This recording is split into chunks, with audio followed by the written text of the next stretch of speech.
Dacă noi suntem jos și limita e la cer, Mahoarca e în aer, 24 din 24, mereu pe afară toată noaptea și iar din zori până seară. Dacă noi suntem jos și limita e la cer, Mahoarca e în aer, 24 din 24, mereu pe afară toată noaptea și iar din zori până seară. Aprind un joint, așa e zi de zi. Prea mulți care se întreabă dacă noi nu știi.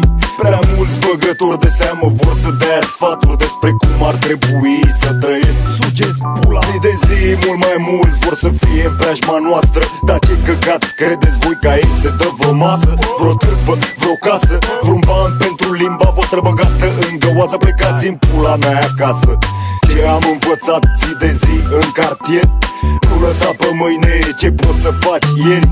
Trăim fiecare zi cu un avans de o zi la maxim, adică să înțeleagă fraierii că treaba la naiba e chiar iarba. Fumez zi de zi și nu stau deloc degeaba. Facem hit după hit întotdeauna, an după an. Noi trei zi de zi după bani. Dacă noi suntem jos și limita e la cer, Mahoarca e în aer, 24 din 24, mereu pe afară toată noaptea și iar din zori până seară. Dacă noi suntem jos și limita e la cer, Mahoarca e în aer, 24 din 24, mereu pe afară toată noaptea și iar din zori până seară. Mă fut în ea de faimă, faima nu-i nimic pe lângă viața pe care o am zi de zi.